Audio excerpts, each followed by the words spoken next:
Hi,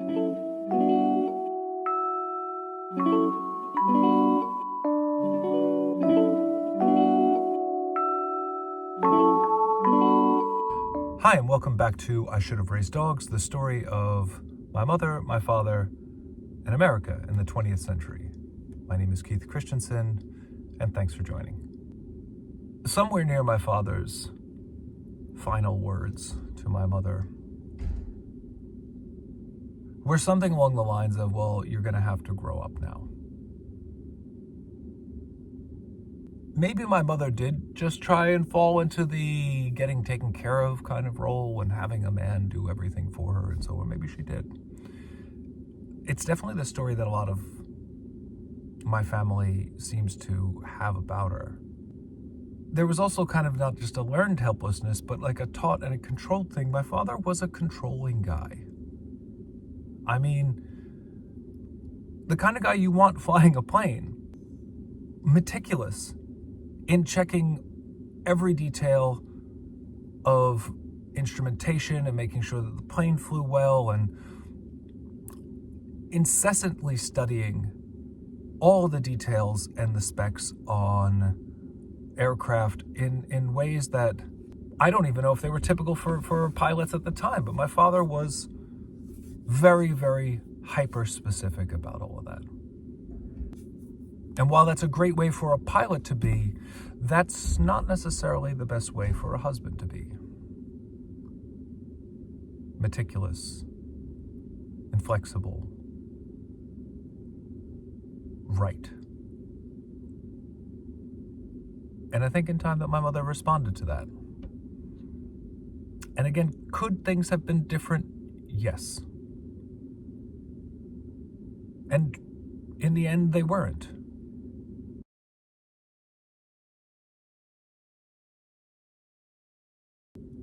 The stay-at-home mom was by itself just a product of the 50s and 60s. And it was the first time it was possible. And it was probably also a reaction to World War II and the fact that suddenly so many women went into the workforce out of necessity because so many men had been sent off to war that things had to be done. And those women, having worked and worked capably and worked together, and probably weren't ready to give that up. So this reinforcing of the stay-at-home wife was in a weird way reinforcing the role of men, keeping men in the workforce. But my mother's generation was the first generation this would have ever been possible.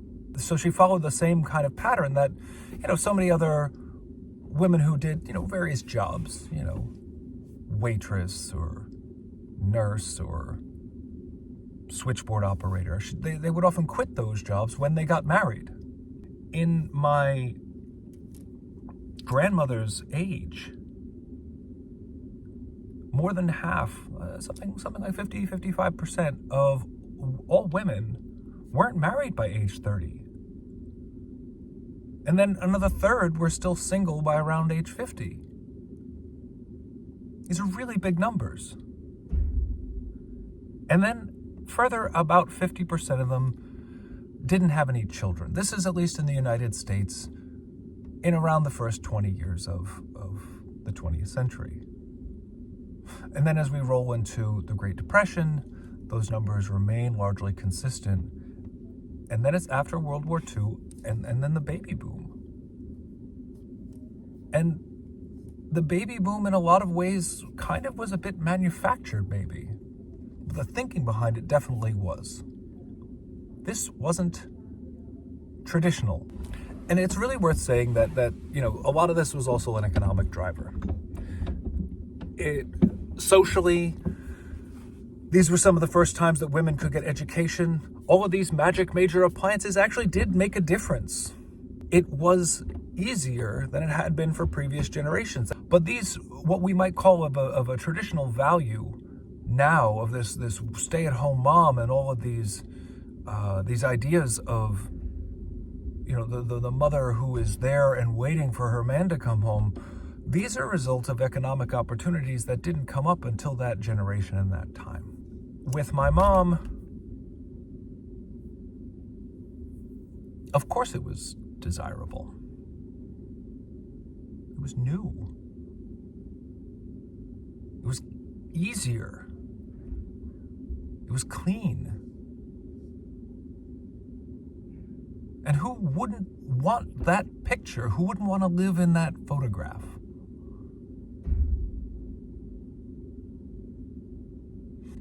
And it also gave a kind of increased awareness of the world. The media was changing the mentality. They were writing these shows and they were wonderful, but they are just fairy tales of the 1950s. They are television shows. And the realities were unprecedented. And no one had ever lived like that. Nobody even looked like that, maybe. But there's something about the truth behind them and that beautiful lie that seems so appealing. And who wouldn't want that? Who doesn't want a beautiful life? My mother wanted the traditional family, and she had all of these ideas, but in the end, they did wind up with that. We had a mother and a father that stayed together for, nearly 50 years. And, we had 4 kids that were all raised, together in the same household from the same mother and father. And somewhere that was seen as very traditional and very conservative. But that was the first time that ever happened in my family's history. And so when we think about, the housewife, in a weird way, that was never. I just keep on hearing different ideas about, traditional households and things in America, and I'm thinking, traditional to where? My parents, my grandparents, my great-grandparents, and back, never had anything like that. They never had the stay at home while the man goes off to work kind of way of living. That wasn't even possible. As desirable as they are, it was really just something on television. So my mother, she was, in our family, the first stay-at-home mom. And I've said it before, but I think that she was really not happy with that. She loved her kids, she loved her family, but she wanted more. My mother never got to develop her own career. She never finished high school, and it was something that always bothered her. My mother was the first. Her mother, Pearl Grover, had to work. I'm not even entirely sure what she did. I think she cleaned houses.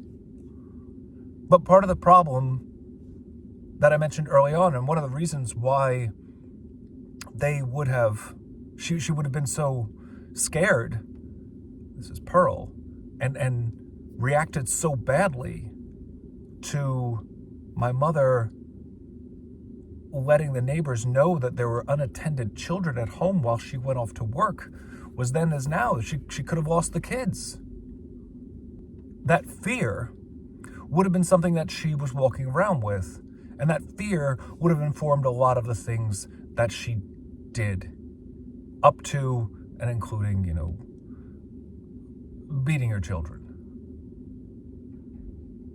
It may not be what I would choose to do, or admirable, but that doesn't mean there wasn't some motivation and some effort to do a positive thing. But no matter what, my mother, her mother, my grandmother, had 6 children from 2 different husbands, several of whom were born out of wedlock, moving between apartments, and then eventually having a place that was kind of a stable home. And that instability may have informed my mother, and maybe, seeing all of this, maybe that's the way that she thought she had to deal with her family to make things positive and safe for us. Pearl's mother, Sally Lifshitz. So Sally had Pearl when she was very young, but I've never been able to find the father. And if Pearl had some other siblings in this, they were from a different father. So that end of it, you've got just in my mother's line, in those 3 or 4 generations, very different kinds of established families. And then on my father's side, Signe was not a stay-at-home mom. Signe emigrated to the United States by herself. She'd come from a large family. Her mother and father had died. They were farmers. They had a large number of kids because that's how you were successful with a farm. And everyone worked. There was no housewifing, as we might think of it. And she worked as a maid. And then somehow met my grandfather and married him, not having their first child for nearly 7 years later. And in that time, she was working as a maid and he was working on boats traveling all over the Western Hemisphere, between South America and the Caribbean. Whatever traditional family might have happened wasn't available to them.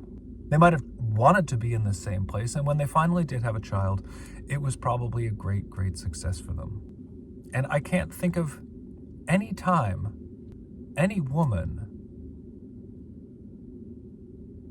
and seen that sort of stay-at-home type thing, and only that, except on television, where there was plenty of it. So I don't know if my mother knew what the heck to do with herself. And yet the times and such really weren't able to give her that.